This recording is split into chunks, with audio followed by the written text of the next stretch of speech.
watching Desperately Seeking Susan, and I was like, this should really be a musical. And then in the room, I said, maybe it should be like a cool band, like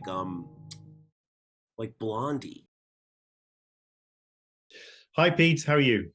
I'm just getting over COVID, so I'm great.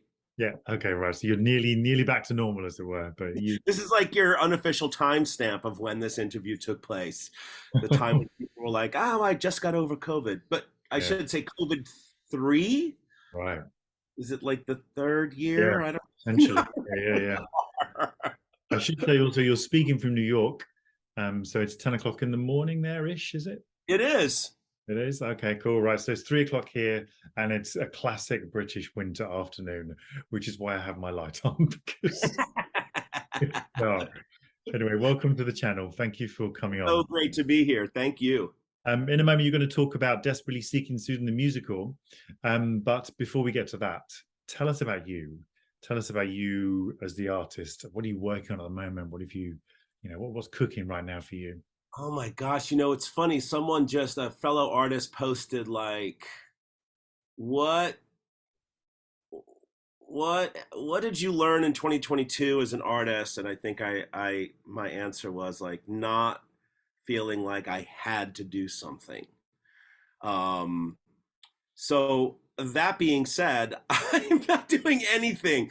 I mean, I'm not generating my own work, which is a very unusual, unlikely, and different kind of place for Peter Michael Marino. I'm generally generating material in some way that I will be performing, but so that's not happening, and that's totally cool. I sound like I don't believe myself when I go, no, that's totally cool. I'm fine, really.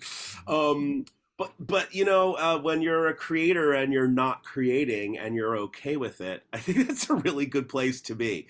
Luckily, I'm involved in other people's work right now, which is just great. Somehow been a clown in an immersive circus in Brooklyn for the past year and a half. And Somehow I'm writing for a metaverse that deals with NFTs and avatars, things Wow. that I literally just sent myself an article last night. NFTs for dummies. I was like, yeah, I've been working with these guys for a half a year. I should probably learn what an NFT is. Uh, and and I just finished doing a series of educational videos for the Washington National Opera at the Kennedy Center that Mhm. teaches kids about what opera is, and weirdly got hired by them knowing nothing about opera. I've somehow skated through life only having seen one opera when I was 14. Right. So when I said, "What? Are you sure you want me to do this? I don't know anything about opera," and they were like, "Yeah, that's exactly why you're the perfect person." Oh, So I learned, and then I became enthusiastic about it, and so that became like the the setup of the whole series is like I'm the guy who doesn't know what opera is, and now I'm right. learning about it with you. Yeah, that sounds a great angle, actually. Yeah. I mean, I didn't want to be in it at all. I mean, I just wanted to write and direct it.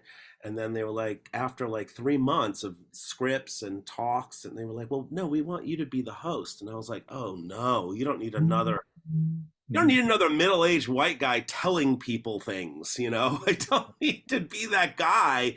And I really was like, I need to really think about this. I'll think about other people that might be. And then I just started writing it, and the first line was like, "Hey, I'm Pete. I don't know anything about opera." And then that just kind of like set the stage for the whole rest of the series. Yeah, that's really interesting, isn't it? I think sometimes through our careers, we do that, don't we? We kind of change hats, and I found that I'm now edging back towards directing for other people. I haven't done it for quite a while. I've done a lot of self direction or pet projects, but I'm now about to direct a new one woman show with a colleague, and I'm like, oh yeah, it's gonna be nice just to sit back a little bit and and direct that. And I think That's it's exactly right. You're able to, like, your investment is, you still are 100% invested, mm, but it's not, your job is to interpret the words and bring the ideas of someone else to life, mm. which I also think is a little bit more exciting than doing it for yourself and by yourself Yeah, on yeah. a regular basis, which a lot of solo folks, and you work with solo folks and do solo stuff. It's really easy to just like get in your own little solo box. But Mm. the best solo shows are the ones that have like five people working on them, I think. Yeah, yeah, definitely. Yeah. Okay. Right. So your interview is about a musical called Desperately Seeking Susan, Hmm. which you wrote a decade ago, probably now. Um, Now, the Desperately Seeking Susan musical is kind of remembered for the wrong reasons, I think, in some ways. The fact that it opened and closed within a month in London and has gone on to have other lives in different ways, which we're going to get to in a moment. One of them being a one man show. Uh, but tell us, let's rewind. How did Desperately Seeking the musical come into your head, and how did it get onto the stage? What was the kind of the lead up to this before we actually unpack your experience of it? I mean, the simplest uh, answer is I was smoking pot one night with a friend. We had just seen the Poseidon Adventure musical at a Fringe festival in New York, because of course. And we were watching Desperately Seeking Susan, and I was like, this should really be a musical. Like, it's totally ready to be a musical. It's like, it's about someone who wants something, and then there's mistaken identity, and there's crime, and there's comedy. Why not? And then in the room, I said, maybe it should be like a cool band, like Blondie, because that, like, Blondie's kind of like from that era, a little bit like, I mean, Blondie was popular in the '80s, but late '70s, Blondie was everything. Lower East Side, Total Connection there. So my friend and I smoked another bowl and put in Blondie's greatest hits on I think it was called a CD player back then in 2005. And just like went like you do sometimes, I guess. You're like, hey, how does this song work with this scene? How does this song? And it just made sense. So I just started like sketching something out, and I told my friend, and he was like, it's all yours, good luck. And then I finished this treatment where I just kind of like, this scene happens and then this song supports that scene, and then and a lot of changes as well. Walked into the office of a producer named Susan Gallen, who I met once when I was in Stomp because she produced that. And I said, hey, your name's Susan, here's a musical called Desperately Seeking Susan, take a look. And a week later, she was like, I love this. And then, like, a few weeks later, the old Vic was on board. And then a few weeks later, Joe Mantello was on board. And then we were having a reading in New York. And then, yeah, the rest is history. And then suddenly we were planning workshops in London. We had three. And I think 2 years later, we opened on the West End. Wow, gosh. Well, Not with that is the way to do it, right? I mean, you've literally just mapped out. That's kind of the way to do it. Is you come up with an idea and go to the right people, and it'll light up or it won't. right? Yeah. I was thinking this morning before talking to you about, yeah, like, really, how did that all happen? Mm. And that's crazy. Um, I kind of weirdly think that, like, my personality is what made it happen more than the actual material. Yeah, I think yeah, my own weird way of looking at it, and seeing the simplicity and the obviousness of it, and my enthusiasm for it, and changing the setting from whatever the movie is, 80 something to 78 or something. I Mm. just got people excited. Yeah.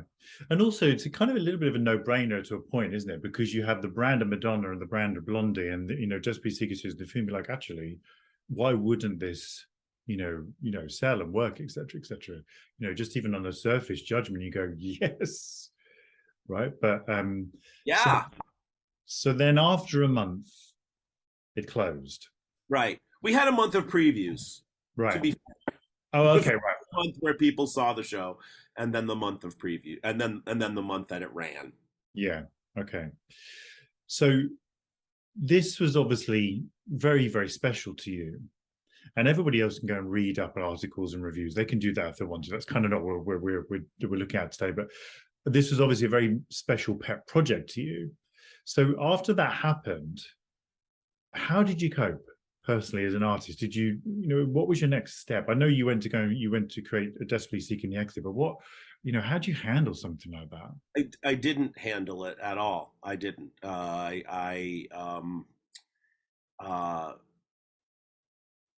Uh, stayed stayed like a couple of days past the opening. Of course, I had like all of my friends and family flew over for it.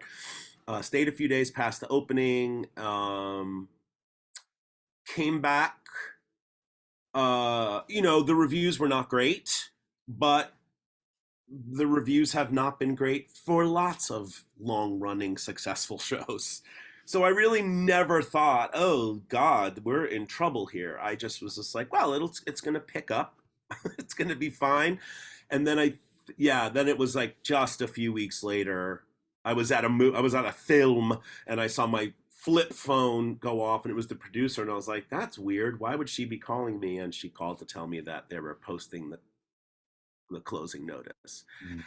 So I went back for the last couple of performances, and so did Blondie, which was very nice of them to finally go see their show. And Yeah, took home a little piece of the brick wall with me, and that was that. Wow. So I didn't cope. So that was that, and I, no lie, completely spent the next year in my apartment on the couch watching bad reality television. I was Mm. just absolutely, completely mortified, horrified, sad, angry. It was like a death, it was. I've often said this, that like, well, any artist might say this, that when you create something, that's your baby. Mm. So your baby comes out, and everyone's like, wow, that is a really ugly fucking baby. That is a very ugly baby. We don't like your baby. It's Mm. horrible to hear that. It's all comes from your heart. Um, I had never really experienced depression that I was aware of. Um, uh, this kind of like, just like I couldn't move kind of depression.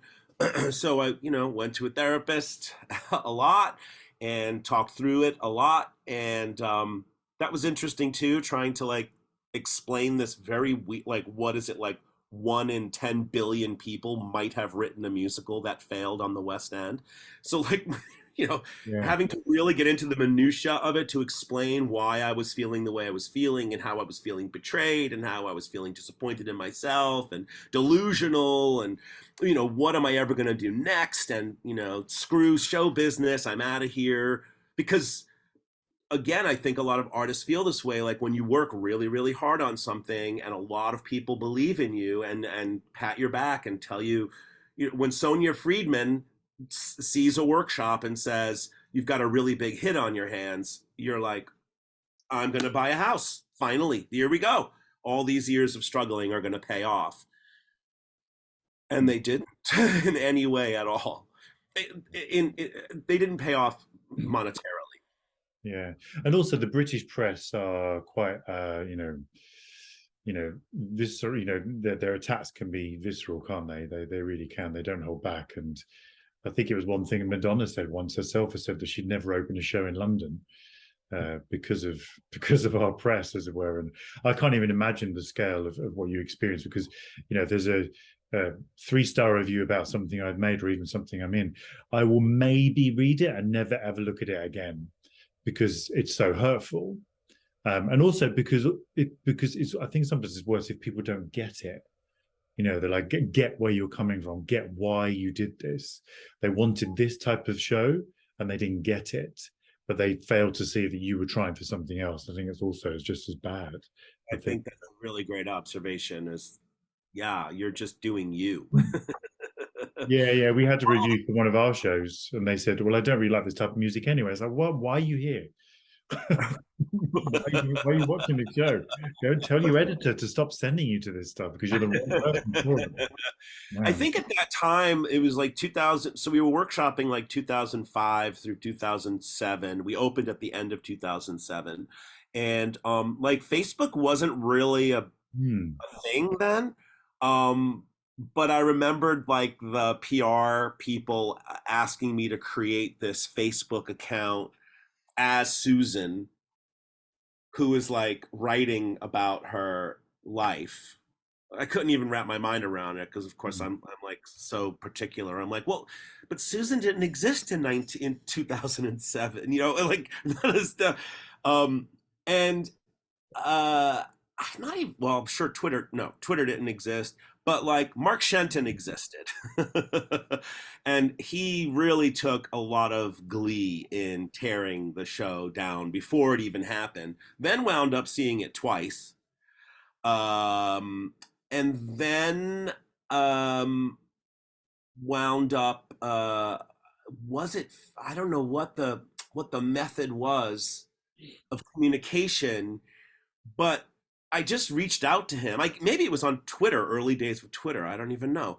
I reached out to him and I was like, for someone who like loves the theater, you're really taking a lot of uh, joy in watching theater artists fail, and I just cannot understand why you would do that. And he wrote me back and said, I'm going to be in New York next week. Let's have tea. So of course I said, yeah, and we like hit it off immediately. Hmm.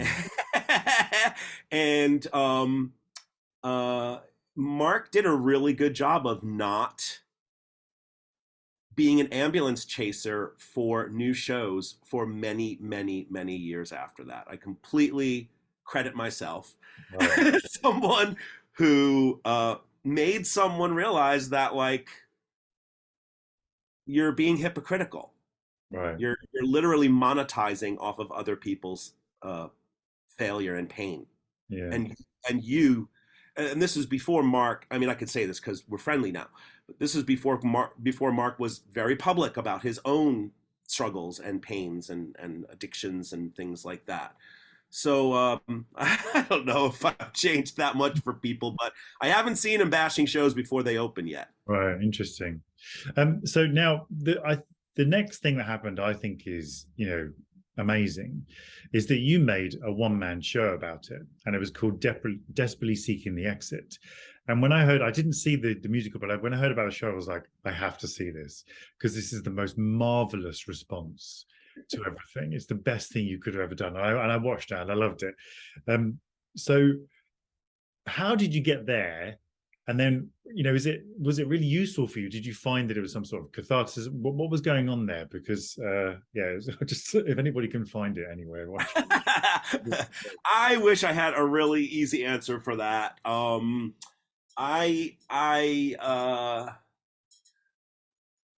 Yeah, I think I was like through the catharsis. I was through lots and lots of years of therapy. So that was like 2007, All Falls Apart, and then like 2011, or 10 or 11, I wrote to a friend of mine and I was like, "Hey, I think I want to tell this story."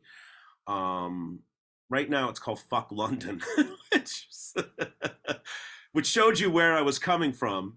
And then it was changed to Bloody Holiday, which I really, really liked. Um, and I was just like, I mean, it was so typical of so many solo shows that we have seen. Just a lot of just pouring rage. This person's fault, that person's fault, and it just like it just felt really gross to me. Um, I happened to have been going back and forth to London a lot after the show closed because I became really close with every single person of the company, Mm. except for the director and the choreographer. But I became really close with folks. I also had a cousin who worked for British Airways, so it was very easy for me to go back and forth very easily. And One of my comedy teachers from when I first moved to New York happened to have been in London at that time teaching. And we went out to the Stockpot for lunch, rest its soul, Mm. and I was like, I got this idea for a show. It's like it's not funny though, and like I'm a funny guy. I want it to be funny. And he said, "What's your title?" I was like, "Well, it's either called Fuck London or Bloody Holiday." And he was like, "No, no, no, no, no." He's like, "What's like the worst review that you got?" And I was like, "Oh, I think it was Desperately Seeking the Exit." He's like, "That's Ah, the title of your show." And I was like, "Oh God, why would I?" He's like, "You need to approach your show not from the person you are now, but who you were then. And mm, who you were then was someone who didn't know anything. And that's what comedy is. Comedy is someone in trouble trying to get out of trouble. Comedy is someone who cannot see the madness around them and just keeps going through it as if everything is normal. Comedy is so many things. I was like, wow, it kind of literally changed the way I rewrote the entire show. From the point of view of, I also feel like a solo show, the more successful solo shows are not about your own personal experience exclusively, but about something that is universal in some way. And for me, the universality was that, as simple as I'm an American in London trying to find my voice. Because that's what I felt was not happening, was that through so many of the workshops and the rehearsals and the tech and everything, like I was like, why is no one hearing what I'm saying?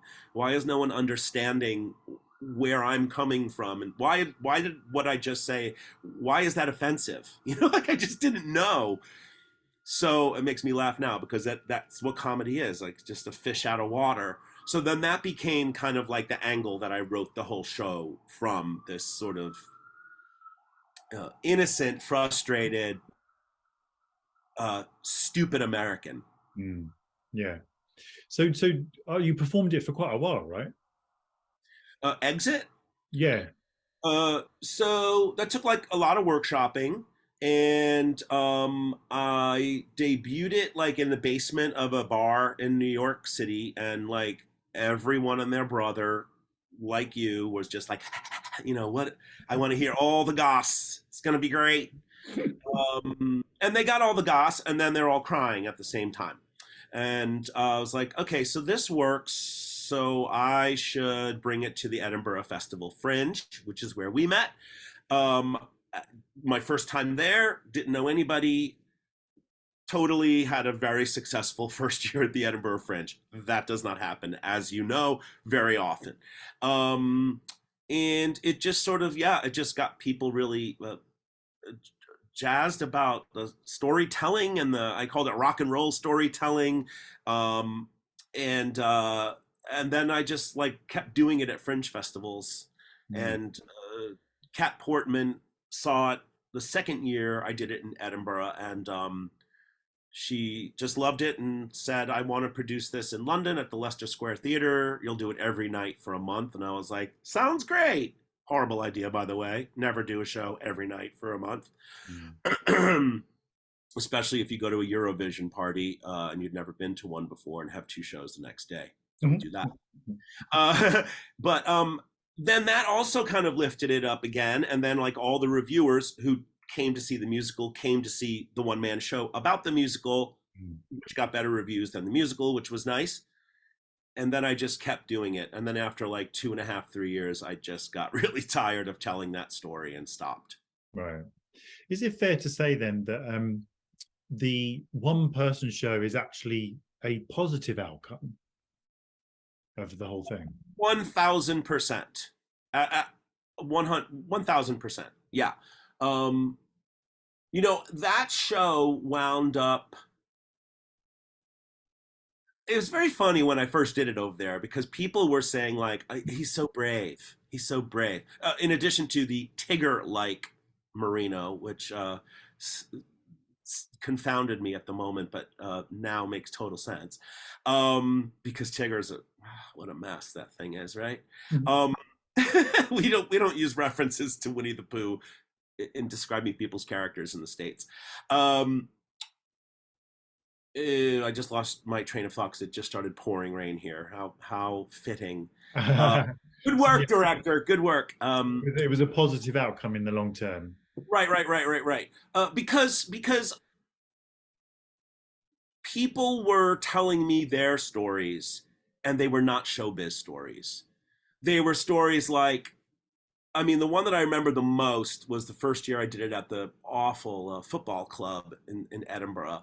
And this guy waited around for me and he just said, "I just have to talk to you because your story is just like mine." And I was like, "Oh God, what musical did you write?" And he said, "No, I didn't. My family, I come from a family of butchers and they've had like this, company from their whole lives and they wanted me to take over, but it's just what, and I tried, but it just failed because it really wasn't me. And I just really related to the struggles that you went through trying your best and it's still not working for everybody else." Wow. And yeah, I was like, that was like really early on in the run too, and it really stuck with me. And it was like, well, every show that I'm doing, there is somebody out there who is a record store guy once talked to me. Some woman who started like a knitting club started talking. I mean, it was just amazing. Um, so, I think it's really dangerous to create a solo show too close to the events, Mm. because then I do think what you're doing is cathartic. There's a sense of Catholicism. What is it called? There's something cathartic happening on stage, Yeah. and I just would much rather that the cathartic stuff happens off stage so that you can, you Yeah. know, go Yeah. back in time and all that stuff. Oh, so people were saying I was brave, and I just thought that is so not at all why I did this. It's just, I think it's just the way Americans are viewed because we're just a very, very upfront about our feelings and how we feel about people and stuff. But Mm. I never thought it was brave at all, other than like mentioning the names of people that I worked with, which I could not do it without mentioning their names. Yeah, I think it's for me. It's because it's. I love the fact that the musical gave birth to this hybrid, other piece of theatre. It's lovely, like mutant thing that just wanders around and like criticizes it and tells it what it did wrong, etc. It's lovely. Um, so thinking about that moment then, so for our last question, if anybody's thinking about making a film into a musical, or similar path to what you did, would there be any sort of you know thoughts to offer, not necessarily advice, because everybody's got their own journey, haven't they? But if you could go back, or however you want to frame it, but I'm intrigued to say to you, Pete, if you could go back now and whisper in your own ear, what would you say? I mean, I really think I did everything right. I don't know if that's because I'm a Scorpio, but I really do feel, I feel like, for I would tell anybody who's thinking about doing this, like, don't spend months and months and months adapting something until you know that you'll be able to get the rights to it. Right. I didn't do that. I was very lucky. Blondie said yes, and MGM said yes instantly. So it's great. Spend time on your treatment and all that. But I mean, I think it's really about like, look, Blondie's music brought me great joy. The story of Desperately Seeking Susan, the plot of Desperately Seeking Susan brought me great joy. So I loved working on it. I loved the characters. I loved the music. I loved the task of knitting it all together. Um, you've got to be really, really in love with this property if you plan on adapting it. and adapt it without anything. Don't have any preconceived. This belongs at the National. Don't think about that. Don't let it hold you back, and don't also write towards that. Just write. Just tell a good story and create characters that we care about. Mm. Um, as far as what I would do differently, I really don't think I would do anything differently. I feel like that's a bad answer. I feel like that means I'm stubborn. It's Uh, fair because it's quite a bad question in some ways, isn't it? I think if it's ever framed back on myself, it's like it was the time that it was, wasn't it? And that's the way things go. And if we all had a time machine, fine. But I think you've kind of answered it for me though, because you said don't run ahead too fast with the adaptation. That's really useful, isn't it? Because something I thought about in the past, thinking, oh yeah, I could totally sit down and rework this film as a musical for sure. But now what you just said is really key, saying don't do that yet. yeah, don't do that yet. I mean, I over the pandemic, I adapted the Planet of the Apes original film into a puppet show. Uh, don't do that. I mean, it turned out great, but that was really really hard work. It's Yeah. just super hard work. Still haven't had Disney knocking on my door telling me to pull it down, but Yeah. um, I treated everybody really well. Uh, even though it was painful and horrible, and I left in tears, and um, but I also just made so many good friends. I learned so much about myself. What I really learned about myself, what I learned was empathy. I Mm. don't really think that I was always empathetic, but I don't think I really instantly went to how can I empathize with this person who is in pain or in trouble or hurting. That show, the results of that show, um, made me realize how flawed I was. And I hate to say flawed as if it's negative to be a person who suffers from depression, but I wasn't aware of it, so it was a flaw. Mm. Um, and it has certainly made me hold that big Les Mis flag whenever anybody is taking something down, like taking someone else's art down. Mm. I was one of those people. I had a great time taking down Spider-Man when it was on Broadway. Uh, it makes me sick to think that I did that Yeah. now, Yeah. Yeah. Yeah. because you can say it's all about money, but really, there's someone's heart is behind that thing. Yeah. Yeah. Absolutely. Yeah. Yeah. Wow. Gosh, this interview could go on forever. There's so much to dig. Maybe we'll get back. We'll get you back. I'll put a link to the website on the interview below so people can follow your work and have a look and all your socials as well. Cool. I appreciate that, and I appreciate your interest in this crazy, weird old story. It's amazing. Thank you, Pete, so much. All right. Bye. Thank you, Russell. Bye, everybody.